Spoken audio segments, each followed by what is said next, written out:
Yeah, tomorrow our temperatures are going to come up a little bit still, but about 10 degrees below average after we start off with some fall-like morning lows too. Now the wind will be a little bit different tomorrow, more out of the south instead of the north, so that may feel a little bit better too.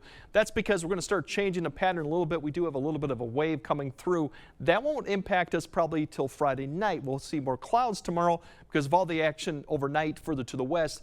Basically falls apart, but we get kind of the cloud cover associated with it. But really, for the morning hour, plenty of sunshine. You can see a hint of maybe some low clouds, maybe a patchy fog out there. Otherwise, the cloud cover starts to increase towards the afternoon. All this will be high cloud cover in the afternoon. Notice the winds start to pick up out of the south. Precipitation, you can see well to the north up in the picture of the Twin Cities. That's one complex that's kind of fall apart as it pushes eastward. We'll see some of this kind of get close to the area. Can't completely rule out for Eau Claire northward. You see a sprinkle or a shower in the late afternoon, evening hours, but for most area it's going to be dry. This thunderstorm complex redevelops just west of the Twin Cities. That's the one that's going to dive south. There's still a little bit of question on timing and how far north this gets up. Right now this places it south of Eau Claire. It's more towards basically going to be for a northeast Minnesota and towards La Crosse area type of issue.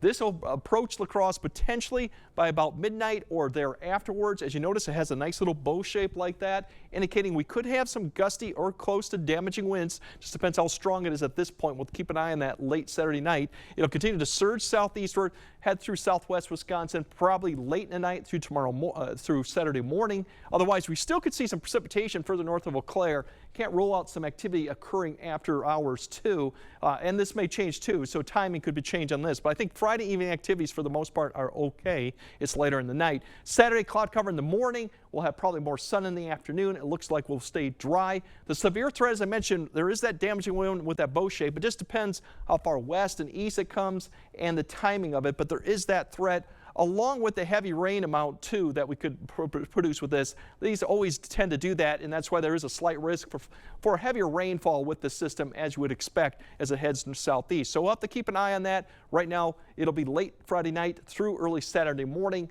That's the thing we'll keep focus on. Beyond that too, the temperatures, we'll have the increase in humidity Saturday. That'll probably be the bigger difference between Saturday and tomorrow is the increase in humidity. As you see, the temperatures get back up to the upper 70s, low 80s. Sunday, we kind of drop the humidity level a little bit drier, but still temperatures pretty comfortable, upper 70s, low 80s. Once again, still below average. Should be dry, a light wind too, so really a nice Sunday to speak of. And next week, we got something called the Ring of Fire, basically a heat dome out to the west, and these storms like to ride up the north into the Dakotas and then head southeast towards our area.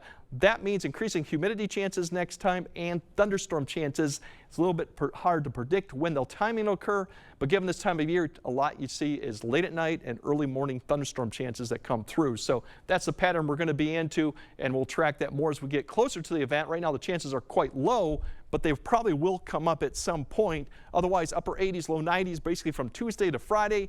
Dew points come back up near 70, so the humidity level's back to kind of a muggy type feel for those 3 days, and then the shower and thunderstorm chances will increase probably throughout the week too. So definitely get out and enjoy tomorrow. Fantastic weather in my opinion. Yeah. And the weekend overall, not too bad either, given that Saturday morning activity should be done fairly early. Okay, a lot of good stuff for the weekend then. Yep. Thanks very much, Greg.